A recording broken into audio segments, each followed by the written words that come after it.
मी महाराष्ट्राच्या विधानसभा, देशाची लोकसभा, राज्यसभा या सगळ्या संस्थांच्या मध्ये गेले 58 वर्ष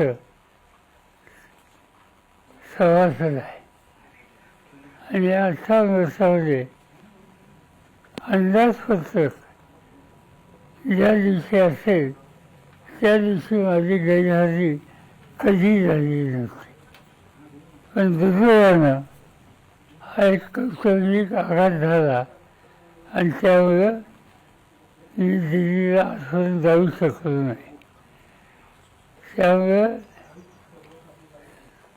सभागृहात जाऊन अंदाजपत्रक ऐकणं ती संधी मला यावेळी घेता आली नाही.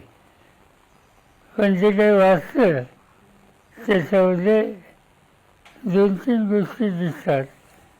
एक अंदाजपत्रकाच्या दृष्टीनं शक्यतो नवीन कर किंवा तत्सम सामान्य माणसाला यातना होतील अशा प्रकारच्या गोष्टी जाणीवपूर्वक चाललेल्या आहेत.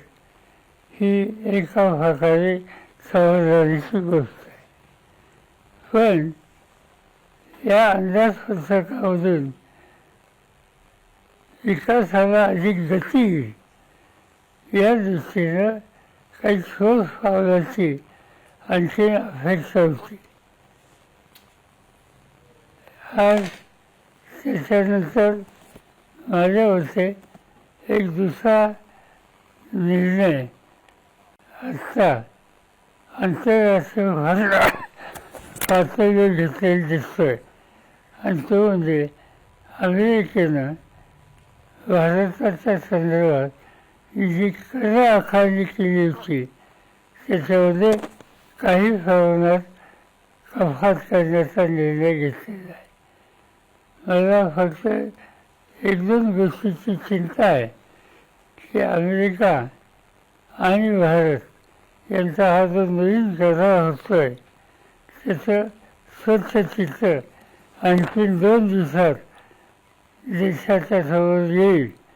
त्यानंतर त्याचं सविस्तर भाष्य करणं योग्य होईल. पण आत्ता जे लोकांच्या समोर अमेरिकेच्याकडनं जाहीर करण्यात आलेलं आहे त्याच्यामध्ये कृषी क्षेत्रामध्ये त्यांना निर्यात करता येईल अशा प्रकारची तरतूद आहे. आणि ही तरतूद भारतीय शेतकऱ्यांच्या दृष्टीनं काळजी करण्यासारखी आहे. अमेरिका एक शक्तिशाली देश आहे. आर्थिक ताकद त्यांची जास्त आहे. आणि त्यामुळे त्यांनी एखाद्या महत्त्वाच्या उत्पादन वस्तूंची निर्यात अनेक देशामध्ये करायला सुरुवात केली तर त्याचा परिणाम त्या देशाच्या त्या मालावर विपरीत परिणाम होतो.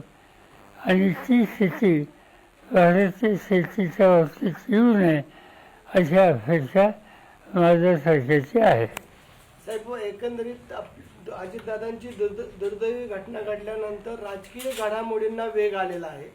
या ठिकाणी आता सुनील तटकरे असतील, प्रफुल्ल पटेल असतील यांना ट्रोल केलं जात आहे की जाणून बुजून यांनी ही अतिघाई केली आणि लागलीच त्या ठिकाणी शपथविधीचा कार्यक्रम घेतलाय.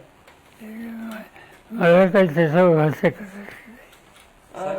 अजितदादांचं स्मारक होतंय बारामतीमध्ये, आपण जागेची पाहणी देखील त्या ठिकाणी केली.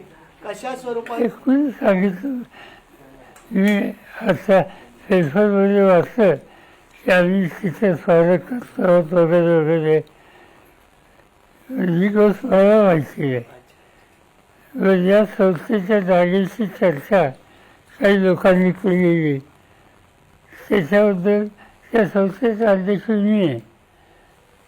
आणि त्यामुळे कमीत कमी मला तर ठाऊक असलं पाहिजे असा काही तिथं आम्ही त्या संबंधीचं चर्चा केलेली आहे. त्याच्या संबंधीचं काय करायचं आम्ही सगळे लोक एकत्र बसू कसं करायचं त्याचा विचार करू. पण ते नसताना त्याच्यावर त्याची चर्चा झाली नसताना त्याचं आज हे भाष्य करणं योग्य नाही.